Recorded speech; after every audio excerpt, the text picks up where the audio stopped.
అదరగొట్టే కారం రంగు రుచి ఆచి కారం పొడి. ఎన్నికల్లో నెగ్గితే ఉప్పొంగిపోవడం, ఓడిపోతే కుంగిపోవడం అనేది కాంగ్రెస్ పార్టీకి తెలీదు. కాంగ్రెస్ పార్టీకి తెలిసిందల్లా ప్రతిపక్షంలో ఉంటే ప్రజా సమస్యల మీద పోరాటం చేయడం, ప్రభుత్వంలో ఉంటే ప్రజా సమస్యల్ని పరిష్కరించడానికి నిరంతరం ప్రయత్నం చేయడమే కాంగ్రెస్ పార్టీకి తెలుసు. అందుకే శతాబ్దం పైగా ప్రజల ఆశీర్వాదంతో మనుగడ సాధిస్తుంది కాంగ్రెస్ పార్టీ. అంటే ఈ సూత్రాన్ని తూచా తప్పకుండా పాటించడం వల్లనే ఎన్ని ఒడిదుడుకులు వచ్చినా, ఎన్ని గెలుపు ఓటములు వచ్చినా కాంగ్రెస్ పార్టీ ఇంకా ప్రజల మధ్యన మనుగడ సాధిస్తున్నది. అందుకే ఈనాడు జరిగిన జూబ్లీహిల్స్ ఉప ఎన్నికల సరళిని మీరందరూ గమనించారు. ఇందులో ప్రజలు విలక్షణమైన తీర్పునివ్వడమే కాకుండా పోలైన ఓట్లలో 51% కాంగ్రెస్ పార్టీకి ఓటేయడం ద్వారా ఎప్పుడూ లేనంత బలం, ప్రజాబలం ఈనాడు కాంగ్రెస్ పార్టీకి వచ్చింది, కాంగ్రెస్ పార్టీకి చెందింది. ఈ ఎన్నికల్లో దాదాపుగా 51% ఓట్లు కాంగ్రెస్ పార్టీకి, 38% ప్రధాన ప్రతిపక్షమైన బీఆర్ఎస్ పార్టీకి, 8% భారతీయ జనతా పార్టీకి ప్రజలు ఓట్లు వేయడం జరిగింది. దీని ద్వారా ఎవరి పాత్ర ఏంది, గత 2 సంవత్సరాల నుంచి ప్రజలు నిశితంగా గమనించి ఒక నిర్ణయానికి వచ్చి ఈనాడు ప్రజలు ఈ విధమైన తీర్పును ఇవ్వడం జరిగింది. అందుకే ఈనాడు ఈ బాధ్యతను తీసుకొని ముఖ్యంగా తెలంగాణ రాష్ట్ర బడ్జెట్లో 60 నుంచి 65% ఆదాయము ఈ జంట నగరాల నుంచి, ఈ ప్రాంతం నుంచే మన ప్రభుత్వానికి వస్తున్నది. ఇక్కడ వస్తున్న ఆదాయాన్ని రాష్ట్రం నలుమూలల సంక్షేమం కోసం, అభివృద్ధి కోసం ఖర్చు పెడుతున్నాం. ఈ నగరాన్ని కాపాడుకోవడం, ఈ నగరాన్ని అభివృద్ధి చేసుకోవడం, ఈ నగరంలో నివసిస్తున్న ప్రజలకు మౌలిక వసతులను అభివృద్ధి చేయడం, ఉద్యోగ ఉపాధి అవకాశాలు పెరగడానికి అవసరమైన ప్రణాళికలు రచించడం అనే దాన్ని పూర్తి స్థాయిలో మా ప్రభుత్వం నిర్వహిస్తుంది. నేను ఎన్నికల ముందు చెప్పిన ఈనాడు గెలిచిన సందర్భంగా మీ ద్వారా ప్రధాన ప్రతిపక్ష పార్టీకి, కేంద్రంలో అధికారంలో ఉన్న భారతీయ జనతా పార్టీకి కూడా సూచన చేస్తున్నా. మన పాత్రలను, మన వ్యవహార శైలిని ప్రజలు నిశితంగా పరిశీలించి ఈనాడు ఒక నిర్ణయానికి వచ్చిండ్రు. ఈ నిర్ణయంలో ఎవరి పాత్ర, ఎవరి బాధ్యత ప్రజలు విస్పష్టంగా తీర్పునివ్వడం జరిగింది. ఈ తీర్పును బాధ్యతగా తీసుకొని ఈ మహానగరంగా విస్తరించి ప్రపంచ స్థాయి పెట్టుబడులను ఆకర్షించి వివిధ జిల్లాలు, వివిధ రాష్ట్రాలు, వివిధ దేశాల నుంచి వచ్చే పెట్టుబడులను ఆకర్షించడమే కాకుండా ఉద్యోగ ఉపాధి అవకాశాలకు విస్తరించే విధంగా నగరాన్ని అభివృద్ధి చేయాలనుకుంటున్నాం. అందుకే రీజనల్ రింగ్ రోడ్ కావచ్చు, రేడియల్ రోడ్స్ కావచ్చు, మూసీ నది ప్రక్షాళన కావచ్చు, మెట్రో విస్తరణ కావచ్చు, గోదావరి కృష్ణా నది జలాలు ఈ మహానగరానికి తాగునీటి అవసరాలను తీర్చడానికి అవసరమైన ప్రణాళికలు కావచ్చు, హైదరాబాదు నగరాన్ని పట్టి పీడిస్తున్న ట్రాఫిక్ సమస్య కావచ్చు, ఎలివేటెడ్ కారిడార్లు కావచ్చు, ఫ్లైఓవర్ బ్రిడ్జులు కావచ్చు, అండర్ పాస్లు కావచ్చు, రైల్వే ఓవర్ బ్రిడ్జులు, రైల్వే అండర్ బ్రిడ్జులు కావచ్చు, గల్లీలలో ముఖ్యంగా చెత్త ఒక ప్రధాన సమస్యగా మారింది. సిటీలో చెత్త ఎక్కడ పడితే అక్కడ దర్శనమిస్తున్నది. పారిశుద్ధ్య పనులలో సమస్యలను మేము పరిగణలోకి తీసుకుంటున్నాం. అదేవిధంగా చెరువులు, కుంటలు, నాలాల కబ్జాను తొలగించి నగరాన్ని సమస్యల రహిత నగరంగా తీర్చిదిద్దడానికి ఈరోజు ప్రణాళికలు సిద్ధం చేస్తున్నాము.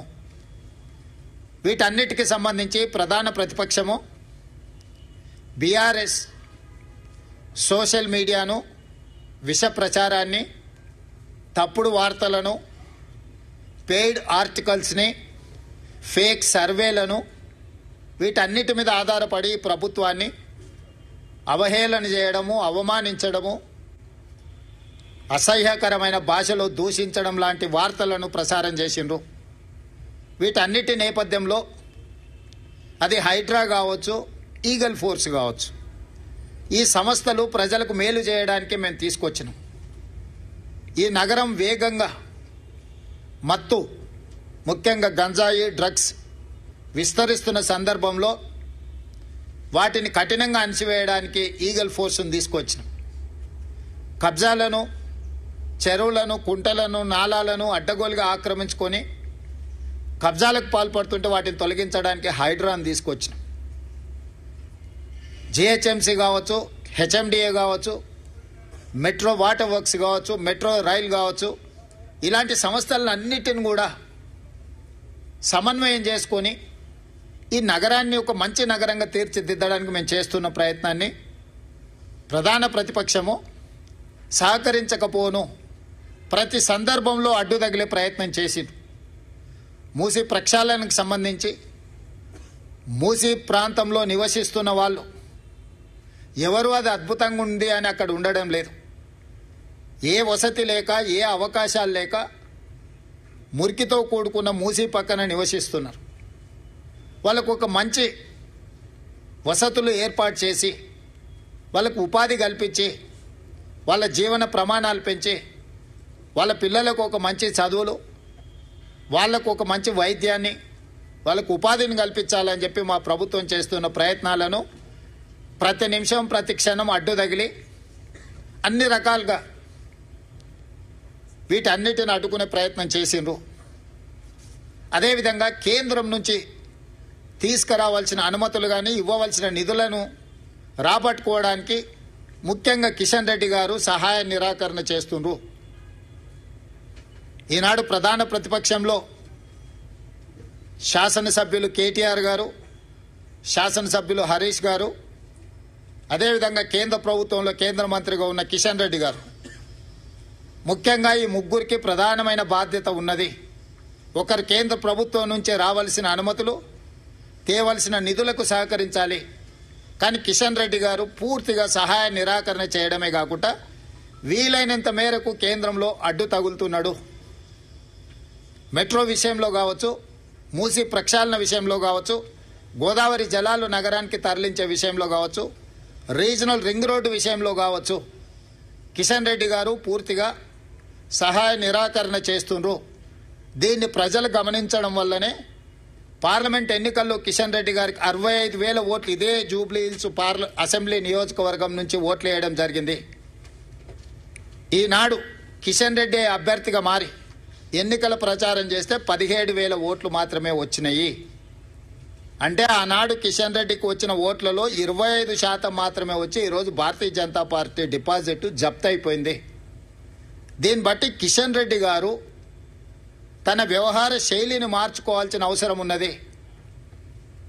ఇది భూకంపం వచ్చే ముందు భూమి కొద్దిగా కదులుతుంది, అంటే అలర్ట్ చేస్తుంది సిస్టమ్ని. ఎప్పుడు కూడా ఒకేసారిగా రెక్టర్ స్కేల్ మీద పెద్ద ఎత్తున భూకంపం రాదు. ముందు మనల్ని అలర్ట్ చేస్తుంది సిస్టమ్. అలర్ట్ చేసినా మనం తేరుకోకపోతే ఆ ప్రకంపనలు భూకంపంగా మారి అందులో కలిసిపోవడమే కాదు, కాలగర్భంలో కలిసిపోతాం. భారతీయ జనతా పార్టీ, ముఖ్యంగా కిషన్ రెడ్డి గారు, మీ నాయకత్వంలో మిమ్మల్ని 2014, 2019, 2023 3 సార్లు బీజేపీని ప్రాంతం నుంచి గెలిపించడం జరిగింది. మొన్న జరిగిన మీ పార్లమెంట్ ఎన్నికల్లో మీకు 65,000 ఓట్లు వస్తే ఈనాడు మీరే అభ్యర్థిగా మారి ఎన్నికలు చేస్తే 17,000 ఓట్లు వచ్చి మీ డిపాజిట్ పోయింది. కాబట్టి ఈరోజు ప్రజలు, జంట నగరాలలో ప్రజలు మెట్రో విస్తరణ కోరుకుంటున్నారు, గోదావరి జలాలు రావాలనుకుంటున్నారు, మూసీ ప్రక్షాళన జరగాలనుకుంటున్నారు, రీజనల్ రింగ్ రోడ్డు, రేడియల్ రోడ్స్తో పాటు తెలంగాణ రాష్ట్రానికి వచ్చే పెట్టుబడులను ఒత్తిడితో ఇతర రాష్ట్రాల కేంద్ర ప్రభుత్వం తీసుకెళ్తున్నప్పుడు మీరు అడ్డుకోకుండా ప్రేక్షక పాత్ర వహించిందని చెప్పి ఈ ప్రాంతంలో చదువుకున్న వాళ్ళు పేదలందరూ ఆలోచన చేయబట్టి ఈరోజు బీజేపీకి పరిస్థితి దాపురించింది. ఈ ఫలితాల తర్వాత కిషన్ రెడ్డి గారు తన వ్యవహార శైలిని మార్చుకొని తెలంగాణ రాష్ట్ర ప్రభుత్వంతో సహకరించి తెలంగాణ ప్రజల యొక్క అభివృద్ధి, ముఖ్యంగా ఈ మహానగర అభివృద్ధి కోసం సహకరించాల్సిందిగా వారికి విజ్ఞప్తి చేస్తున్నా. ఇది భూకంపం ముందు జరిగిన చిన్న ప్రకంపన మాత్రమే భారతీయ జనతా పార్టీకి. ఈ ఇండికేషన్ కిషన్ రెడ్డి గారు అర్థం చేసుకుంటే భవిష్యత్తులో వారి యొక్క రాజకీయ పరిస్థితి కాస్తైనా మెరుగ్గా ఉంటుంది. కాబట్టి వారు ఈ ఫలితాలను విశ్లేషించుకొని ముందుకు రావాల్సిందిగా, కాంగ్రెస్ పార్టీ ఎన్నికలు వచ్చినప్పుడే రాజకీయాలు మాట్లాడుతుంది, మిగతా సమయంలో రాజకీయాల జోలికి వెళ్ళాం, రాజకీయ విమర్శలు చేయము, సంక్షేమం అభివృద్ధిని రెండు కళ్ళలాగా భావించి ముందుకు వెళ్ళాలనుకుంటున్నాం. కిషన్ రెడ్డి గారు, తెలంగాణ రాష్ట్ర ముఖ్యమంత్రిగా మిమ్మల్ని సాదరంగా ఆహ్వానిస్తున్న సచివాలయానికి రండి. కేంద్రంలో మన పెండింగ్ ఉన్న ప్రాజెక్టుల విషయంలో మనం చర్చించుకుందాం. మేము ఎన్నిసార్లు మీటింగ్ పెట్టినా రాలేదు. నేను మా ఉప ముఖ్యమంత్రి గారికి సూచన చేసి ఢిల్లీలో కూడా పెడితే కిషన్ రెడ్డి గారు రాలేదు. ఇప్పుడు మళ్ళీ డిసెంబర్ 1 నుంచి పార్లమెంట్ సమావేశాలు రాబోతున్నాయి కాబట్టి ఉప ముఖ్యమంత్రి గారికి నేను వేదిక మీద నుంచి సూచన చేస్తున్నా. కేంద్ర ప్రభుత్వం దగ్గర అనుమతుల కోసం ఎదురు చూస్తున్న మన ప్రాజెక్టులు, మనకు ఇవ్వవలసిన నిధుల విషయంలో అందరు పార్లమెంట్ సభ్యులను, లోక్సభ రాజ్యసభ సభ్యులతో పాటు కేంద్రంలో మంత్రులుగా ఆటోమేటిక్గా వాళ్ళు ఉంటారు కాబట్టి వాళ్ళతోనే ఒక సమీక్ష, మన చీఫ్ సెక్రటరీ మన అధికారులతోనే ఒక సమీక్ష పెట్టి ఒక నివేదిక రూపంలో వాళ్ళకి ఇవ్వవలసిందిగా ఉప ముఖ్యమంత్రి బట్టి విక్రమార్క గారికి నేను సూచన చేస్తున్నా. ఎందుకంటే ఆ నివేదిక చేతిలో ఉంటే మన రాజ్యసభ ఎంపీలు, లోక్సభ ఎంపీలు అవకాశం వచ్చినప్పుడు పార్లమెంట్లో మాట్లాడడమే కాకుండా కేంద్ర మంత్రుల దగ్గరికి వెళ్ళి మా ఈ ప్రాజెక్టులు పెండింగ్ ఉన్నాయి, అనుమతి ఇవ్వండి అని అడగడానికి, విజ్ఞప్తి చేయడానికి, తెలంగాణ రాష్ట్ర అభివృద్ధికి అవసరమైన ప్రణాళికలు రచించుకోవడానికి అవకాశం ఉంటుంది. కాబట్టి డిసెంబర్ 1 నుంచి పార్లమెంట్ సమావేశాలు రాబోతున్నాయి కాబట్టి ఈలోగానే ముందస్తుగా సమాచారం ఇచ్చి బండి సంజయ్ గారికి, కిషన్ రెడ్డి గారికి, బీజేపీ ఎంపీలకు, బీఆర్ఎస్ రాజ్యసభ ఎంపీలకు, మన ఎంపీలందరికీ కూడా ఒక power point presentation with officers వాళ్ళకు ఒక అవగాహన కల్పించి పూర్తి స్థాయిలో ఆ ప్రయత్నం చేయాల్సిందిగా వారికి నేను సూచన చేస్తున్నా. ఇక రెండవది బీఆర్ఎస్ ప్రధాన ప్రతిపక్షం. నేను శాసనసభ్యులు హరీష్ అండ్ కేటీఆర్కు ఒక సూచన చేయదలుచుకున్నా. హరీష్ రావు గారు, మీ అసూయను కొంచెం తగ్గించుకోండి. కేటీఆర్, నీ అహంకారాన్ని కొద్దిగా తగ్గించుకో. మీ వయసు నాకంటే తక్కువే. ఇంకా చాలా రోజులు మనం రాజకీయాలలో కొనసాగాల్సిన అవసరం ఉన్నది. అధికారం అనేది ఎవరికీ శాశ్వతం కాదు. అధికారం అనేది వారసత్వ సంపద కాదు. మన తాతలు ముత్తాతల నుంచి వచ్చిన సంపద అయితే అది మనకే చెందుతుంది. మనకు కూడా ఇంట్లో ఆడపిల్లలు వచ్చి వాటా అడిగితే ఎన్టీ రామారావు గారు తీసుకొచ్చిన ఆడపిల్లలకు కూడా ఆస్తిలో సమాన హక్కు కల్పించిన తర్వాత వాటా అడుగుతారు. అది కూడా పూర్తిగా మనకు రాదు. ఈరోజు తెలంగాణ ప్రజలు స్పష్టంగా 2023 శాసనసభ ఎన్నికల్లో చంద్రశేఖరరావు గారే కాలుకు బల్పం కట్టుకొని తెలంగాణ నలుమూలలు తిరిగినప్పుడు మేమందరం కలిసి, సిఎల్పి నాయకుడుగా బట్టి విక్రమార్క గారు, పిసిసి ప్రెసిడెంట్గా నేను, ఉత్తమ్ కుమార్ రెడ్డి గారు, కోమటిరెడ్డి గారు, ఇక్కడ వేదిక మీద ఉన్న పెద్దలందరూ, పొంగులేటి శ్రీనివాసరెడ్డి గారు, ప్రతి ఒక్కరి సహకారం తీసుకొని మేము తెలంగాణ నలుమూలల మేమందరం కలిసి ఒక ప్రయత్నం చేసినాం. ప్రజలు స్పష్టమైన తీర్పిచ్చి 65 సీట్లు మాకు, మా పక్షాలకు, అదేవిధంగా 38-39 సీట్లు మీకు ఇవ్వడం జరిగింది. 39.5% ఓట్లు మాకిస్తే 37% ఓట్లు మీకు ఇచ్చారు. 8 సీట్లు బీజేపీకి ఇచ్చారు, 7 సీట్లు ఎంఐఎంకి ఇచ్చారు. ఇదొక ప్రణాళిక. సరిగ్గా 6 నెలలు తిరిగే లోపల పార్లమెంట్ ఎన్నికలు జరిగినాయి. పార్లమెంట్ ఎన్నికల్లో మా 39.5% ఓటు కాస్త 41% పెరిగింది. 8 పార్లమెంట్ సీట్లు మాకిచ్చిండ్రు. 35% ఓట్లతోటి 8 పార్లమెంట్ సీట్లు బీజేపీకి ఇచ్చిండ్రు, 1 సీటు ఎంఐఎంకి ఇచ్చిండ్రు. అంటే అసెంబ్లీ నుంచి పార్లమెంటు ఎన్నికలు వచ్చినప్పుడు మాకు ఆ రోజు 65 అసెంబ్లీ సీట్లలో మెజారిటీ ఇచ్చారు. 8 పార్లమెంట్లు గెలిచినా స్పష్టంగా 65 అసెంబ్లీ సీట్లలో కాంగ్రెస్ పార్టీకి అబ్సల్యూట్ మెజారిటీ వచ్చింది. అంతకుముందు మా సింబల్ మీద గెలిచింది 64, అలయన్స్తో గెలిచింది ఒక సీటు. కానీ మా సింబల్ మీదనే 119 అసెంబ్లీలలోనే మెజారిటీ లెక్కేస్తే 65 సీట్లలో అబ్సల్యూట్ మెజారిటీ పార్లమెంట్ ఎన్నికల్లో కాంగ్రెస్ పార్టీకి ఇచ్చిండ్రు. రెండో లిట్మస్ టెస్టు 6 నెలల్లోనే తెలంగాణ రాష్ట్ర స్థాయిలో ఎన్నికలు జరిగి 1.5% ఓట్లు పెరగడమే కాకుండా ఒక సీటు కూడా పెరిగింది. ఈరోజు ఈ ఎన్నికల్లో ఈనాడు కాంగ్రెస్ పార్టీకి 51% ఓట్లు పోలైన దాంట్లో 51% ఓట్లు, మోర్ దాన్ 50% ప్రజలు కాంగ్రెస్ పక్షాన నిలబడ్డరు. ఈరోజు బీఆర్ఎస్కు 38%, బీజేపీకి 8% ఇచ్చి బీఆర్ఎస్ బీజేపీ కలిసిన అంతకంటే అధిక శాతం ఓట్లు ఇచ్చి కాంగ్రెస్ పార్టీకి ప్రజలు అండగా నిలబడి మా ప్రభుత్వాన్ని ఆశీర్వదించి 51% ఓట్లతోని ఈరోజు జూబ్లీహిల్స్ ఉప ఎన్నికల్లో కాంగ్రెస్ అభ్యర్థి నవీన్ యాదవ్ గెలవడం జరిగింది. దీన్ని అర్థం చేసుకున్నాకైనా ప్రభుత్వం చేపడుతున్న అభివృద్ధి కార్యక్రమాలు, సంక్షేమ కార్యక్రమాలు కొనసాగుతున్నాయి. కొనసాగడానికి ఇంకా కొంత సమయం పడుతుంది, అమలు చేయడానికి సమయం పడుతుంది. ఆర్థిక పరిస్థితి ఏ విధంగా ఉందో వివరించడం, వీటన్నిటిని కూడా తీసుకొని ముందుకు వెళ్తున్నామని ప్రజలు ఒక అభిప్రాయానికి వచ్చి మాకు అవకాశం ఇస్తూ వస్తున్నారు. కాబట్టి ఇప్పుడు ప్రతిపక్షము కొంత సంవయనం పాటించాలి. అందుకే నేను హరీష్ రావు గారికి అసూయ తగ్గించుకోమని సూచన చేస్తున్నా. వారు శాసనసభలో ఆ కుర్చీలో కూర్చొని ఇటువైపు చూసే చూపులు చూస్తే నిజంగానే ఆ చూపులగిన శక్తి ఉంటే ఇక్కడ పక్కన మొత్తం మాడి మసైపోయి బూడిదైపోయి భూమిలో కలిసిపోయేటట్లాంటి ఇట్లా ఏమంటారు మొహమంతా పెంజరించుకొని ఇట్లా అంటే ఇట్లా రక్తమంతా మొహంలోకి తెచ్చుకొని కందిపోయినట్టు మొహం పెట్టుకొని ఇటు చూస్తుంటాడు. అది ప్రజలు గమనిస్తున్నారు. కేటీఆర్ గారు అహంకారం, అధికారం పోయినా ఈయన అసూయ పోలేదు, ఆయనకు అహంకారం పోలేదు. వీళ్ళిద్దరి నాయకత్వాన్ని ప్రజలు ఆమోదిస్తారని వీళ్ళు ఎట్లా భావిస్తున్నారో నాకు అర్థం కాలే.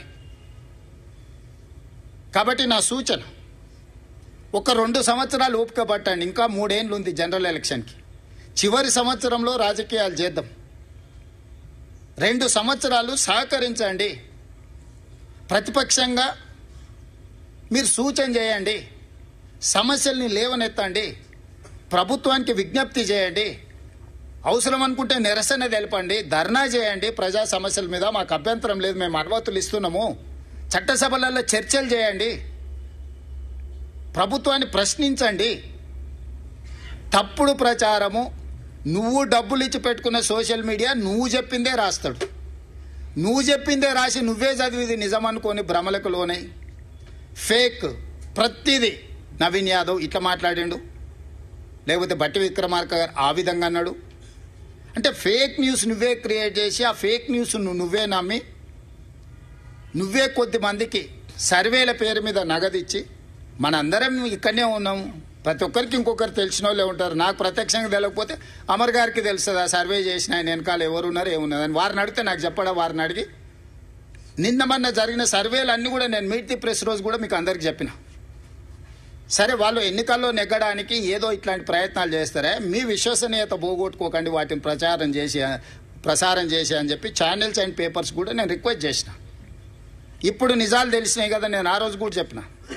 నేను ఈరోజు ప్రత్యేకంగా ప్రెస్ మీట్ పెట్టడానికి మీకోసమే మీట్ ది ప్రెస్ రోజు నేను చెప్పిన, బీఆర్ఎస్ ఓడుతుంది, బీజేపీ డిపాజిట్ జప్తు అవుతుందని ఆ రోజు చెప్పిన. మీరు అడిగితే అవునా, ఎగ్జాక్ట్గా అదే జరిగింది కదా. కానీ ఈ లోపల సరే సర్వే వాళ్ళని నేను తప్పు పట్టను, వాళ్ళ జీవనాధారం ఇది వచ్చినప్పుడే వాళ్ళకు ఉపాధి, మళ్ళీ నెక్స్ట్ ఎన్నికలు వచ్చేటప్పటి వరకు వాళ్ళు వాళ్ళ లైఫ్లో వాళ్ళ కంఫర్ట్స్తో ఉండాలంటే ఏదో ఒకటి. కానీ మీ క్రెడిబిలిటీ పోయిన తర్వాత మీ సంస్థనే మిగలదు. పెయిడ్ ఆర్టికల్స్ కోసము, పెయిడ్ న్యూస్ టెలికాస్ట్ కోసము సంస్థలు కూడా వ్యాపార దృక్పథంతో ఇట్లాంటి తప్పుడు ప్రచారాలు చేస్తే ఆ తప్పుడు ప్రచారాలు కొద్ది రోజుల్లో తేటతెల్లమైనప్పుడు వచ్చే సమస్యలను కూడా మీడియా సంస్థలు దృష్టిలో పెట్టుకోవాలి. అంతెందుకు ఈరోజు ఉదయం 3వ రౌండ్లో మాకు 3500 మెజారిటీ వస్తే మూడో రౌండ్లో బీఆర్ఎస్కు 211 ఓట్ల మెజారిటీ వచ్చింది. ఇంకా బీఆర్ఎస్ హవా మొదలైపోయిందని చెప్పి పెద్ద ఛానల్స్ పెద్ద పెద్ద బ్రేకింగ్, నేను టీవీ పగిలిపోతుందేమో అనుకున్నా, ఎర్ర ఇట్లు ఊగిపోతుంటేదో అయినట్టే ఉందని. తప్పు ఆ సమాచారం అంటే దబాయిస్తున్నారు ఉల్టారే. మాకు తెలుసా మీకు తెలుసా, మా వాడు లోపల నుంచి పంపిస్తుండని. అంటే ఫలితాలు ఒక పక్కన స్పష్టంగా మొదటి విడత, రెండో విడత, మూడో విడత ఎంతో కొంత కాంగ్రెస్కి అనుకూలంగా ఉన్నప్పుడు కూడా ఇంకా బీఆర్ఎస్ను బతికించాలని ఆ ఛానల్స్ యొక్క ఉత్సాహం అయితే నాకు అర్థం కాలేదు. దయచేసి మిగతా రాష్ట్రంలాగా ఛానల్స్ను కనిపించకుండా చేయాలంటే ఒక నిమిషం పని. పక్క రాష్ట్రంలో కొన్ని ఛానల్స్ లేనే లేవు, అంతో ఇంతో ఇక్కడ ఉన్నాయి. మేము మాకు వ్యతిరేకంగా మీరు వేసినా కూడా ఏమనుకుంటా సరే నడుస్తుందని. కానీ వాస్తవాలు ఒక పక్కన ఎన్నికల కమిషన్ ఇస్తున్న ఫలితాలను కాదని టీవీ ఛానల్స్ ఫలితాలను ఇస్తే ఎట్లా? మీరే ఎన్నికల్ని నిర్వహిస్తారు, మీరే ఎన్నికల ఫలితాలు ప్రకటిస్తారు, మీరే అభ్యర్థులను కూడా గెలిపించి సర్టిఫికెట్ ఇస్తారా అండి? నిన్నగాక మన కామారెడ్డిలో ఒక అమ్మాయి ఎవరో పోయారట, నా కలెక్టర్ వచ్చింది పోస్టింగ్ అని వాళ్ళ ఇంటి వాళ్ళని బ్లఫ్ చేయడానికి. అట్లా మీరేమైనా అభ్యర్థిని అసెంబ్లీకి పంపిస్తారా అండి సర్టిఫికెట్ ఇచ్చి టీవీ ఛానల్స్ వాళ్ళు పేపర్లో? దయచేసి మీ విశ్వసనీయత పోగొట్టుకోకండి. మీకు మా పట్ల వ్యతిరేకత ఉంటే ఇంకో రూపంలో ఏదైనా చూపించండి. మీ యజమానులకు ఏదైనా వ్యాపారాలకు సంబంధించిన అంశాలు ఏమన్నా ఉంటే అది ఇంకో దగ్గర చూసుకోండి. కానీ ఈ ఛానల్స్లలో మరీ ఇంత బరితెగింపు, అడ్డగోలుతనము, ఆ పార్టీల కంటే ముందే ఆ పార్టీ వాళ్ళని వచ్చి క్లెయిమ్ చేయాలి. కనీసం మాకు మూడో రౌండ్లో మెజారిటీ వచ్చింది, ఇక మా హవా జరుగుతుంది, అదే ఏంటి పర్వాలేదు. వాళ్ళ తరఫున మీరే ఒకాలతో పుచ్చుకొని మీరే అడ్డగోలు చేసేసి 3569 ఓట్లు ఎన్నో మూడో రౌండ్లో, ఓన్లీ 1 రౌండ్లో 3000 చిల్లర నాకు మెజారిటీ ఉంటే మీరు 211 ఓట్లు మెజారిటీ ఉంది అని చెప్పి బీఆర్ఎస్కు మెజారిటీ ఉంది, ప్రభంజనం మొదలైందని మీరు ఇట్లాంటి విధానము ఇది తెలంగాణ రాష్ట్రానికి మంచిది కాదు. దయచేసి ఈ ఫలితాలు విశ్లేషణలు మీరందరూ చెయ్యండి. 2023 డిసెంబర్ ఫలితాలు 39.5% ఇస్తే 2024 పార్లమెంట్ ఎన్నికలు 41% ఓట్లు ఇస్తే 2025 నవంబర్ ఉప ఎన్నికలు 51% ఓట్లను కాంగ్రెస్ పార్టీకి ఇవ్వడం జరిగింది. ఈనాడు సమిష్టిగా బూత్ స్థాయి కార్యకర్త నుంచి పీసీసీ అధ్యక్షుడు వరకు, వార్డు మెంబర్ నుంచి ముఖ్యమంత్రి వరకు కాంగ్రెస్ పార్టీ శ్రేణులంతా ఒక్క తాటి మీద నిలబడి ఈ జూబ్లీహిల్స్ ఎన్నికల్ని ప్రతిష్టాత్మకంగా తీసుకోవడంతో ఈ ఎన్నికల్లో నెగ్గడం జరిగింది. కాంగ్రెస్ మొత్తం ఒక తాటి మీద ఉన్నప్పుడు ఎవరి తాత కూడా కాంగ్రెస్ పార్టీని ఓడించలేడు. ఇది మళ్ళోసారి నిరూపితమైంది. మీ అందరు సహకరించినందుకు, ఓటర్ మహాశయులు ఆశీర్వదించినందుకు, మీడియా మిత్రులకు, ఓటర్ మహాశయులకు సహకరించి మద్దతు ఇచ్చిన ఎంఐఎం పార్టీకి, ముఖ్యంగా సిపిఐ, సిపిఎం, కోదండరాం సార్, ఇతర సంఘాలు, రాజకీయ పార్టీలు అన్నీ మాకు సహకరించినందుకు వాళ్ళందరికీ మనస్ఫూర్తిగా कृतज्ञतल తెలియజేస్తున్నాం. इस बाय इलेक्शन चुनाव में एमआईएम हम साथ हमारे लिए कांग्रेस पार्टी को मदद देकर इस चुनाव में ये जीत हासिल करने के लिए जो मदद किया, एमआईएम सदर असदुद्दीन ओवैसी, उनके भाई अकबरुद्दीन ओवैसी को कांग्रेस पार्टी के तरफ से, हमारे कांग्रेस कार्यकर्ता के ओर से हम धन्यवाद बोलना चाहता है. आने वाले दिनों में भी हम सबको साथ लेकर तेलंगाना तरक्की के लिए हम कोशिश करेंगे. इसमें हम कामयाब हो जाएंगे.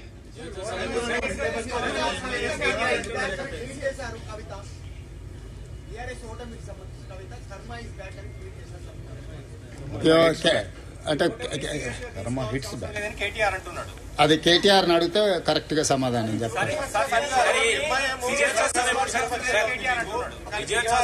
మిత్రపక్షంగా లేదు ఇక్కడ మీ కాంగ్రెస్ నేతనే ఎంఐఎం బీజేపీ బి టీం అంటున్నారు. ఇక్కడ మిత్రపక్షం బి టీమా మిత్రపక్షమా? ఇక్కడ మిత్రపక్షం ఉంది, బీహార్ లో మిత్రపక్షం లేదు. అసలు కాంగ్రెస్ ఓవరాల్ పాలసీ ఏంటి? భారతదేశము రాష్ట్రాల సమీకరణ తెలుసు కదా.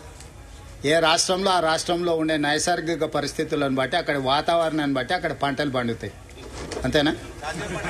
అదే జాతీయ పార్టీ కానీ యూనియన్ ఆఫ్ స్టేట్స్. ఇది జాతీయ పార్టీ కూడా ప్రతి రాష్ట్రానికి ఒక పీసీసీ అధ్యక్షుడిని ఎందుకు వేస్తున్నారు? ఒకే అధ్యక్షుడు జాతీయ స్థాయిలో ఉంటే సరిపోతుంది కదా. ఏ రాష్ట్రాలకు ఆ రాష్ట్రాలకు ఆ స్థానిక పరిస్థితులను బట్టి నిర్ణయాలు తీసుకోవడానికి వెసులుబాటు కాంగ్రెస్ పార్టీ కల్పిస్తుంది.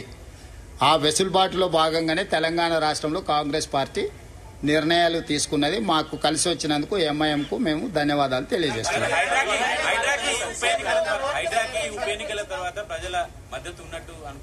చారి గారు ఒక్కదాని కాదు, మొత్తం కాంగ్రెస్ ప్రభుత్వానికే ప్రజలు మద్దతుగా నిలబడ్డారు. మా పరిపాలనలో తీసుకునే నిర్ణయాలన్నిటిని కూడా మేము ప్రజలకు అనుకూలంగా సమీక్షించుకొని ముందుకు వెళ్ళడం జరుగుతుంది. అమర్ గారు, అమర్, ఇంకా నేను ఆ రిజల్ట్స్ మీద పూర్తిగా సమీక్ష చేయలేదు. జాతీయ స్థాయి రాజకీయాల మీద ఇంకా దృష్టి పెట్టలేదు. ఇప్పటివరకు తెలంగాణ ఉప ఎన్నికల మీదనే ఉన్నాను. వాటిని విశ్లేషించిన తర్వాత తప్పకుండా నేను స్పందిస్తాను.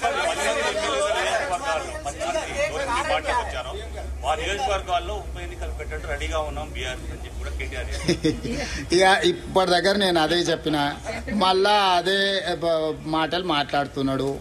కాబట్టి ఇవన్నీ నేను అందుకే చెప్తున్నా, నేను సూచన చేస్తున్నా.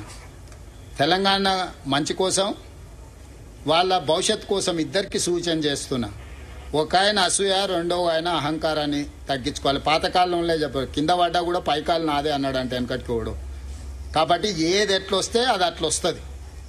ఇప్పుడు అది ఆయన చేతులు లేదు, నా చేతులు లేదు, స్పీకర్ గారి చేతిలో ఉంది, సుప్రీంకోర్టు చేతుల్లో ఉంది. అది వచ్చినప్పుడు వస్తుంది.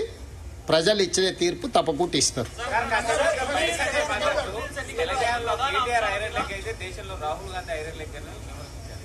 అదే మొత్తం అన్ని పరిశీలించి మొత్తం కలిపి వడ్డిస్తా.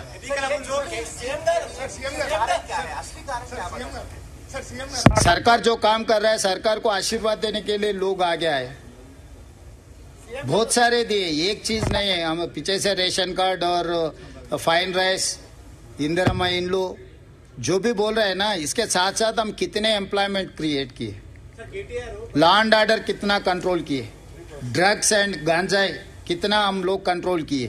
इस बार बारिश कितने आए आप देखे ना. इससे पहले 10 सेंटीमीटर बारिश है तो पूरा शहर डूबते थे. इस बार 40 सेंटीमीटर 50 सेंटीमीटर बारिश आए तो भी कोई भी एक कॉलोनी, एक बस्ती पानी में नहीं डूबा. लोग देख रहे हैं, मूसी में किसी को तकलीफ नहीं आया. इस बार पहली बार तेलंगाना हासिल करने के बाद 12 साल में बहुत बड़ा बारिश आए थे, क्लाउड बस्ट हुए थे. मगर इस बार हम जो तरीका से जो काम किए, शहर के लोग, लॉ एंड ऑर्डर कंट्रोल है, हम ड्रग्स कंट्रोल किए, बारिश में जो फ्लड्स है, फ्लड्स को हम कंट्रोल किए, हर किसी को नौकरी देने के लिए कोशिश करें.